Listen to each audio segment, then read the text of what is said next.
আসসালামু আলাইকুম ও রহমতুল্লাহি ওয়া বারাকাতুহু। আজকে আমি খুবই গুরুত্বপূর্ণ আলোচনা নিয়ে আপনাদের সম্মুখে এসেছি। আজ আমি আলোচনা করব নিটের প্রিপারেশন কি করে নেওয়া যায় এবং নিটের প্রিপারেশনের এবং অল ডিটেলস প্রসিডিউর কি কি এই নিয়ে আলোচনা করব। নিট হচ্ছে আর কয়েকদিন পরেই, মানে 4ই মার্চ, 4ই মে তারিখে আগামী নেক্সট যে নিট হতে চলেছে, এই নিটের জন্য যারা যারা রানিং এ ক্র্যাক করতে চাও এবং যারা যারা পরবর্তীকালে আরো আলাদাভাবে যারা যারা প্রিপারেশন নিতে চাও, তোমরা নিটে কি করে প্রিপারেশন নেবে এবং অল ডিটেলস আজকে থাকছে আজকের ভিডিওতে। তো চলো শুরু করা যাক। নিট, NEET, নিট, এই নিট শব্দটির অর্থ হচ্ছে ন্যাশনাল এলিজিবিলিটি কাম এন্ট্রান্স টেস্ট। এর অর্থ হচ্ছে ন্যাশনাল এলিজিবিলিটি কাম এন্ট্রান্স টেস্ট। এটি ভারতবর্ষের মেডিকেল অর্থাৎ ডাক্তার লাইনে ডাক্তার হতে গেলে কিন্তু এই পরীক্ষায় পাশ করতে হয়। এই পরীক্ষা পাশ করার পর তোমাকে আলাদা আলাদা করে কলেজ দেবে এবং সেই হাসপাতালে সেখানে গিয়ে তোমাকে 4 বছর তোমাকে মেডিকেলে বিভিন্ন ধরনের পরীক্ষার মধ্যে দিয়ে তোমাকে যেতে হবে এবং তারপর তুমি MBBS পদে নিযুক্ত হতে পারো। এবং তারপর আরো অনেক প্রসেস রয়েছে, আরো বড় বড় ডাক্তার হওয়া যায়। তো আমি যে তথ্যগুলো আপনাদের সম্মুখে বা তোমাদের সম্মুখে পেশ করতে চলেছি, এগুলো আমি বিভিন্ন জায়গা থেকে সংগ্রহ করেছি। আমার অনেকগুলো স্নেহের স্টুডেন্ট, তারা অনেকে রানিং এ নিট পেয়েছে, আবার অনেকে তারা 1 বছর এবং 2 বছর তারা কোচিং নেওয়ার পর তারা নিট পেয়েছে এবং তাদের কাছ থেকে সম্পূর্ণ তথ্য সংগ্রহ করে আজকে আমি আপনাদের সম্মুখে তোমাদের সম্মুখে তুলে ধরতে চেয়েছি নিটে কি করে প্রিপারেশন নিলে রানিং এই নিট পাওয়া সম্ভব, অথবা একটা বছর নিটে প্রিপারেশন নিয়ে নিট পাওয়া সম্ভব। তো চলো শুরু করা যাক। সর্বপ্রথমেই তোমাদের বলে রাখি, নিটে ক্র্যাক করা খুব একটা কঠিন নয়। তোমার মনকে, তোমার আত্মাকে, তোমার দিল অর্থাৎ হার্টকে তোমরা যদি ভালো করে কন্ট্রোল করতে পারো এবং এর প্রতি যদি ডেডিকেটেড থাকো, এর প্রতি তুমি যদি একদম নিযুক্ত থাকো, তাহলে নিশ্চয়ই তুমি জয় করতে পারবে। তো চলো শুরু করা যাক নিটের ব্যাপারে যাবতীয় তথ্য। তো নিটে প্রথমে আমরা জেনে নেবো ইলিজিবিলিটি কি। ইলিজিবিলিটি মানে হচ্ছে তুমি যোগ্য কিনা এই ব্যাপারে। তো নিট পরীক্ষা দিতে গেলে তোমার বয়স হতে হবে 17 থেকে 25 বছর। অবশ্যই নিট তোমাকে পেতে গেলে তোমার বয়স হতে হবে 17 থেকে 25 বছর। মানে একটা ছেলে 3-4 বারের বেশি নিট দিতে পারে না, 4-5 বারের বেশি নিট সে দিতে পারে না। এবং তাকে অবশ্যই সায়েন্স ব্যাকগ্রাউন্ড হতে হবে এবং সায়েন্স ব্যাকগ্রাউন্ডে যদি সে জেনারেলে হয় সেক্ষেত্রে তাকে 50% মার্কস হতে হবে এবং সে যদি ওবিসি SC ST হয়ে থাকে তাহলে 40% মার্কস পেতে হবে। আবারও বলে রাখি, যদি সে জেনারেলে হয় সেক্ষেত্রে 50% মার্ক, যদি সে ওবিসি ST হয় সেক্ষেত্রে 40% মার্কস পেতে হবে। তাহলে ইলিজিবিলিটি হচ্ছে 17 থেকে 25 বছর বয়স এবং তাকে ব্যাকগ্রাউন্ড সায়েন্স হতে হবে এবং তাকে 50% এবং 40% নাম্বার পেতে হবে। তো নিটের জন্য প্রিপারেশন কি করে নেবে বলে রাখি, নিটের জন্য প্রিপারেশন তুমি ঘরে বসে নিট ক্র্যাক করতে পারো যদি তুমি নিটের প্রতি ডেডিকেটেড থাকো এবং নিটের প্রতি তোমার মনোবল আরো বেশি সুদৃঢ় হয়। তো আমরা এখন জানতে চলেছি কি করে নিটের জন্য তুমি প্রিপারেশন নেবে। আজকের ভিডিওটি একটু দীর্ঘ হতে চলেছে, শুরু থেকে শেষ অবধি দেখলে নিটের ব্যাপারে যাবতীয় ব্যাপারটা টোটালি ক্লিয়ার হয়ে যাবে। যারা গার্জেন যারা দেখছেন এবং যারা স্টুডেন্ট তোমরা দেখছো, তোমরা অবশ্যই ভিডিওটি গোড়া থেকে শেষ অবধি দেখবে এবং যদি ভালো লাগে অবশ্যই তোমার বন্ধুদের মাঝে একটু ছড়িয়ে দিতে পারো। প্রথমে বলে রাখি, আন্ডারস্ট্যান্ড দ্য এক্সাম প্যাটার্ন। সর্বপ্রথমে তোমাকে নিটে পাস করতে গেলে বা নিটে পরীক্ষা দিতে গেলে তোমাকে পরীক্ষার এক্সাম প্যাটার্নটি জানতে হবে। নিটের এক্সাম প্যাটার্ন হচ্ছে, মোট নিটের পরীক্ষা প্রশ্ন থাকবে 180টা। নিটের জন্য মোট প্রশ্ন থাকবে 180টা প্রশ্ন এবং এই 180টা প্রশ্নের প্রতি মার্কসের জন্য থাকবে তোমার 4 নাম্বার করে, মানে প্রতি প্রশ্নের জন্য থাকবে 4 নাম্বার। যদি তুমি 4 নাম্বার করে থাকবে, যদি তুমি ভুল অ্যান্সার দাও তাহলে সেক্ষেত্রে তোমার -1 করে কেটে নেওয়া হবে। যদি তুমি ভুল অ্যান্সার দাও, -1 ফর ইনকারেক্ট অ্যান্সার। যদি তুমি ভুল অ্যান্সার দাও তার জন্য -1 করে কাটা যাবে এবং 4 মার্কস ফর কারেক্ট অ্যান্সার থাকবে, 4 মার্কস সঠিক উত্তরের জন্য। এবং তুমি যদি কোনো একটা প্রশ্ন অ্যাটেম্প না করো, কোনো একটা প্রশ্ন যদি তুমি টাচ না করো, সেক্ষেত্রে তোমার মাইনাসও হবে না, আবার যোগও হবে না। তো সর্বপ্রথমে তোমাকে কি জানতে হবে, নিটের পরীক্ষা দেওয়ার জন্য যে ক্রাইটেরিয়া রয়েছে সেটা তোমাকে আগে জানতে হবে। তো প্রিপারেশন স্ট্র্যাটেজির ক্ষেত্রে তোমাকে বলা হলো 180 প্রশ্ন থাকবে, প্রতি প্রশ্নের জন্য থাকবে 4 মার্কস, প্রতি ভুল অ্যান্সারের জন্য থাকবে -1 এবং তুমি যদি কোনো রকম কিছুই না করো সেক্ষেত্রে তোমার ডিডাক্টও হবে না, আবার অ্যাডও হবে না। তোমাকে ভালো করে ক্রিয়েট এ স্টাডি প্ল্যান। তোমাকে ভালো করে এমন একটা জায়গা, একটা ক্ষেত্র তৈরি করতে হবে, এমন একটা জায়গা, এমন একটা ক্ষেত্র তৈরি করতে হবে, এবং সেই ক্ষেত্র ধরে তোমাকে এগোতে হবে। সুন্দর ঘরের মধ্যে একটা সুন্দর একটা টেবিল নেবে, এবং সেই টেবিলে তুমি কারেন্টের আলো না নিয়ে তুমি যদি ছোট্ট একটা ল্যাম্পলাইট, এলইডি ল্যাম্পলাইট নাও, সেক্ষেত্রে মনোযোগ তোমার বেশি হবে। বলে রাখি, বাইরেকার বিভিন্ন উদ্দীপক, বাইরেকার বিভিন্ন বিষয়গুলি তোমাকে ডিস্ট্রাকশন ফেলতে পারে। বাইরেকার আওয়াজ, বাইরেকার সাউন্ড, বাইরেকার গান, বাইরেকার ছবি, বাইরেকার ছায়া, বাইরেকার নানা জিনিস। সেক্ষেত্রে সম্পূর্ণভাবে তোমাকে প্রিপারেশন নিতে গেলে একটা টেবিল, একটা কোণার ঘরের মধ্যে এক কোণায় একটা টেবিল নেবে, এবং সেই টেবিলে তুমি এলইডি লাইট নেবে, এবং এলইডি লাইটের আলো খুব বেশি দেবে না, খুব কম দেবে না, চোখের ক্ষতি হতে পারে। তাহলে এই সুন্দর এলইডি লাইট নিয়ে তুমি পড়তে বসে যাবে নিয়মিত, এবং প্রতিদিন তোমাকে ক্রিয়েট এ স্টাডি প্ল্যান, তোমাকে প্রতিদিন একটা করে স্টাডি প্ল্যান তৈরি করতে হবে। Make a schedule covering the entire syllabus, allocating time for each subject and topic। প্রত্যেকটা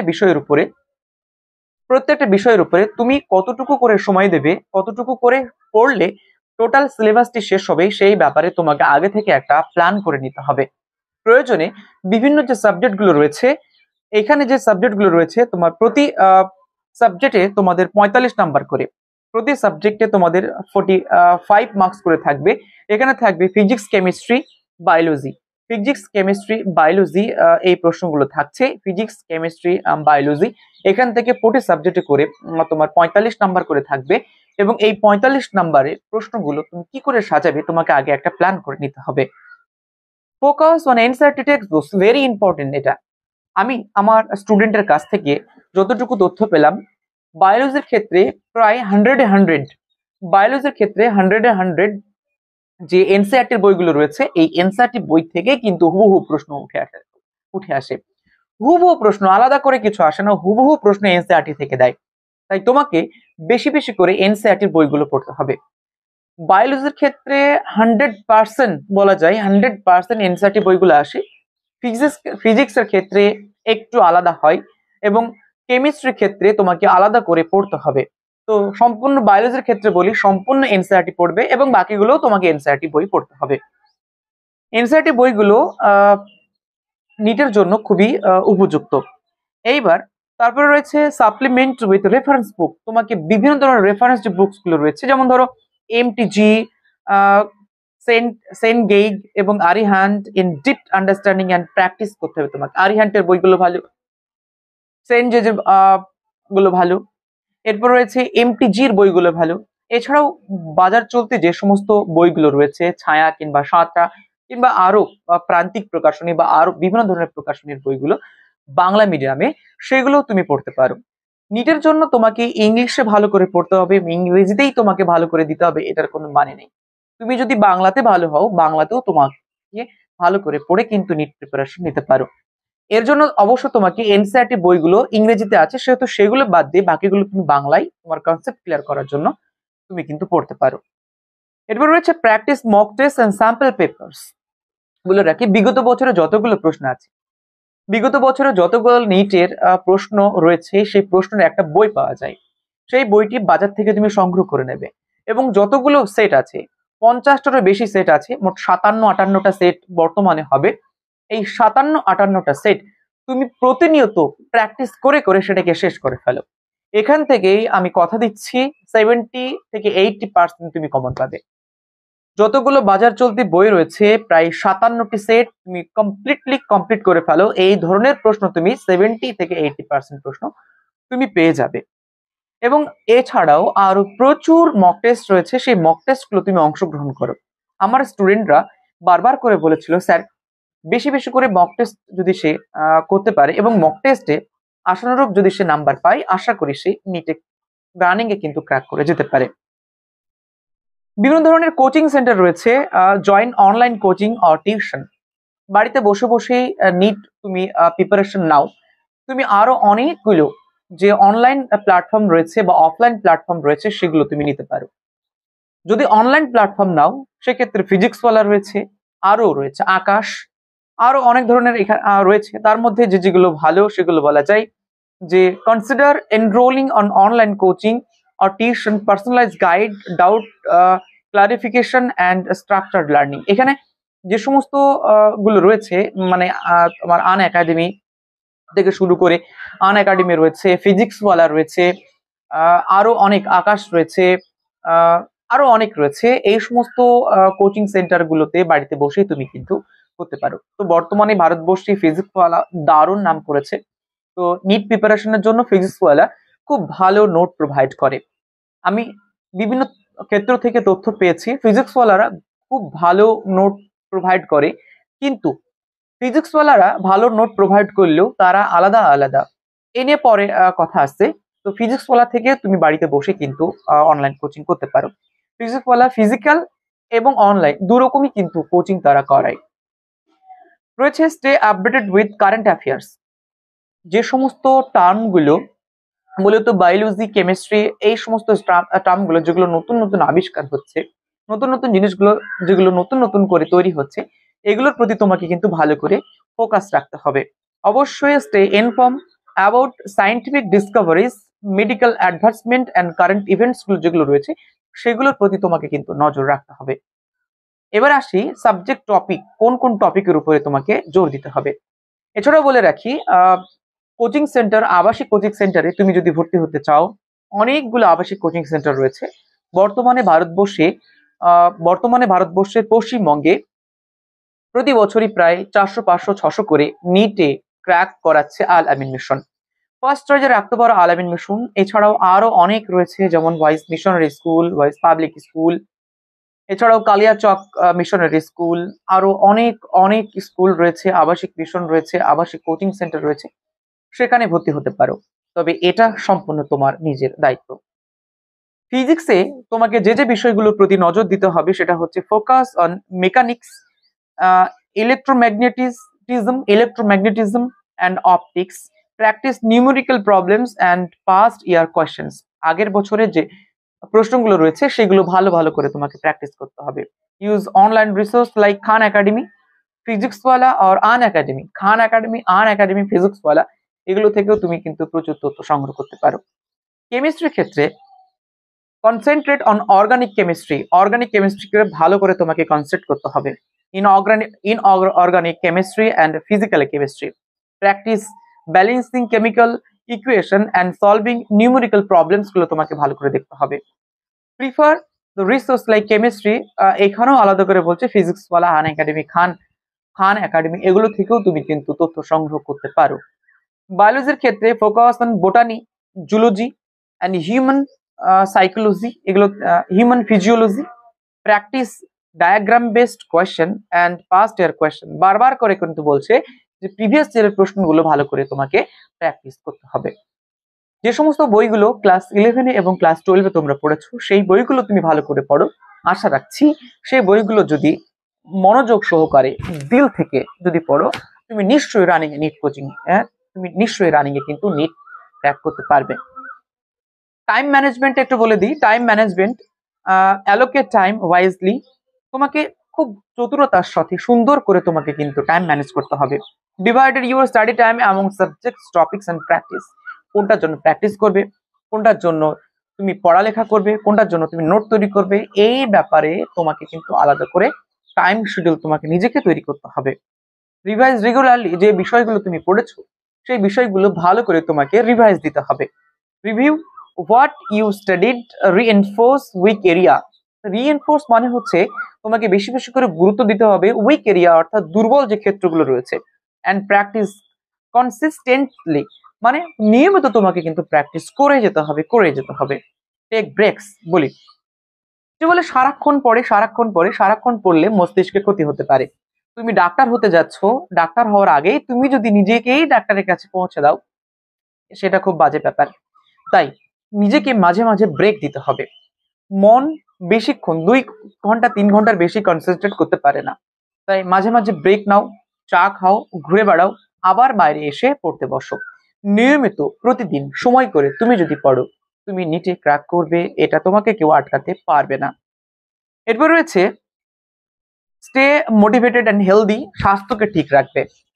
সেট রিয়ালিস্টিক গোলস, তোমার যে লক্ষ্য সেই লক্ষ্যকে তুমি একদম নির্দিষ্ট করে রাখবে, আমাকে পেতেই হবে, পাবো। কারণ নেগেটিভ কথাতে কোনো কান দেবে না। তুমি পারবে, তুমি পারবে, তুমি পারবে। Stay positive and focused. Positive থাকো, নেগেটিভ কারো কথা শুনবে না। Don't listen to any negative words from others. এই পৃথিবীতে মনে রাখবে তুমি ছাড়া আর কেউ কেউ তোমাকে উৎসাহ দেবে না। যদি তুমি উপরে ওঠো, পা তুলে ছেড়ে ফেলে দেবে। সমাজ খুবই খারাপ, উৎসাহ দেওয়ার বদলে তোমাকে সব সময়তে ডাউন করার চেষ্টা করবে। তাই তোমারটা তোমাকে বুঝে নিতে হবে। Maintain a healthy lifestyle. স্বাস্থ্য এমন রাখবে যাতে তোমার শরীরে কোনো রকম ব্যাঘাত না ঘটে। এখানে বলা হচ্ছে eat nutrition foods, exercise regularly and get sufficient sleeps. ভালো করে ঘুমাবে, প্রতিদিন সকালবেলাতে এক্সারসাইজ করবে এবং স্বাস্থ্যপ্রদ খাবার খাবে। তেলে ভাজা, এই নোংরা, এই সমস্ত রাস্তার ধারের যে সমস্ত ধুলোবালি মুক্ত খাবার, ধুলোবালি যুক্ত খাবার তুমি খাবে না।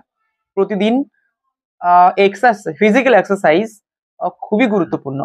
কারণ একটা কথা প্রচলন আছে, early to bed early to rise makes a man health and wise. তাই মস্তিষ্ক এবং ব্লাড সার্কুলেশন সঠিক রাখার জন্য, ব্রেন শার্প করার জন্য এবং মস্তিষ্কে আরো বেশি শার্প করার জন্য তোমাকে কিন্তু ডেইলি রেগুলারলি ফিজিক্যাল এক্সারসাইজ কিন্তু করা বাধ্যতামূলক। এবং পরিশেষে বলি তোমাকে, stay committed, persistent and patient with a well planned strategy and dedication. You will be prepared to crack NEET and pursue your medical dreams. এই সমস্ত ব্যাপারগুলো তুমি যদি মেনে চলো, তুমি মেডিকেলে পাশ করবে। এবং মেডিকেলে পাশই করবে না, মেডিকেলে পাশ করে তুমি এইমস, ভারতবর্ষের সব থেকে বড় যে মেডিকেল ক্ষেত্র রয়েছে, তুমি এইমস যেতে পারবে। আমার যে স্টুডেন্ট গুলো রয়েছে তারা কেউ আরজিকর হাসপাতালে, কেউ রয়েছে বর্ধমান ইউনিভার্সিটিতে, কেউ রয়েছে মালদা মেডিকেল কলেজে, এরকম ভাবে গোটা পশ্চিমবঙ্গের বিভিন্ন জায়গায় ছড়িয়ে রয়েছে। আমার স্নেহের ছাত্ররা, তোমরা যেখানে থাকো অনেক বেশি ভালো থাকো। তোমাদেরকে ন্যূনতম কয়েকটা বছর পড়াতে পেরে আমি নিজেকে গর্বিত মনে করি। তোমরা সমাজের একজন একজন রত্ন হয়ে ওঠো। তোমাদের জন্য অনেক অনেক ভালোবাসা থাকলো। যারা ভিডিওটি দেখছেন অবশ্যই ভিডিওটি শেয়ার করে দেবেন। আজকে নিট প্রিপারেশন নিয়ে আলোচনা করলাম। এরকম আরো গুরুত্বপূর্ণ আলোচনা যদি আপনাদের মনে হয় করা দরকার, অবশ্যই কমেন্ট সেকশনে জানাবেন। আমি এইগুলো নিয়ে আবারও নেক্সট একটা ভিডিও আনবো। তো এতক্ষণ পর্যন্ত যে তথ্যগুলো দিলাম, কোনো রকম ভুল ভ্রান্তি যদি হয়ে থাকে, সো পার্ডন মি। আসসালামু আলাইকুম ওয়া রাহমাতুল্লাহি ওয়া বারাকাতুহু। আপনারা সকলে ভালো থাকবেন। আবার নতুন একটা ভিডিও দেখা হবে ইনশাআল্লাহ।